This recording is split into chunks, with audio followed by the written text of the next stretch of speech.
My wife, Sarah, insisted we try couples counseling to salvage our relationship, but the therapist's opening question revealed she'd been preparing for this for months. Sarah, Dr. Carter began, addressing my wife. When you booked this session, you mentioned that Daniel has been emotionally distant. Can you share specific examples you've noted? Noted. My heart sank. I'd anticipated typical therapy prompts about communication or closeness. Instead, Sarah produced a sleek notebook, one I'd noticed her scribbling in late at night, claiming it was for work. I started logging patterns in February, she said, avoiding my gaze. The curt remarks, the times he'd walk away when I tried to talk, his refusal to discuss our plans. Dr. Carter nodded as if this were routine. You've been keeping a record of these moments? Sarah's cheeks reddened. Just to confirm I wasn't exaggerating.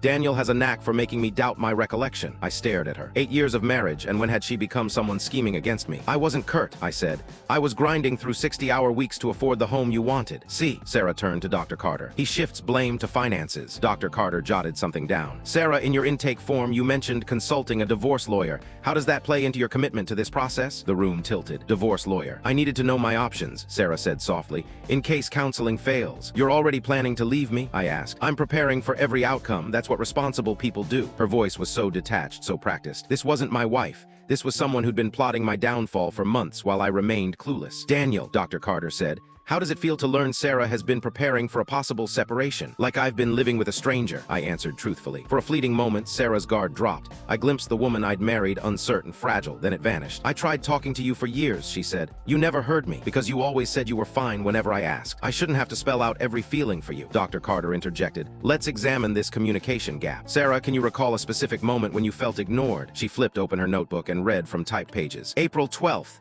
Daniel got home at 10 p.m. I'd cooked dinner. When I mentioned feeling alone, he said, at least you don't have my manager hounding you. I remembered that night. I'd been drained, stressed about a work deadline. But hearing it recounted like evidence in court painted me as a villain. I was swamped that week, I said feebly. You've been swamped for 3 years, Sarah shot back. The truth hit like ice. She was right. I'd been disengaged, consumed by work, taking her for granted. But instead of fighting for us, she'd been compiling a case against me. So what now? I asked. Is this therapy or a prelude to divorce? Sarah glanced at Dr. Carter, then at me. That depends on whether you're willing to try. For the first time in months, I truly saw my wife. Beneath the armor of notes and preparation, I saw someone who'd felt unseen in our marriage. Someone who'd tried everything before resorting to this. I'm willing, I said, but I need you to put the notebook away. She paused, then closed it. No more records, no more lawyers, just us working through this. Okay, she whispered. Dr. Carter smiled faintly. Now we can start.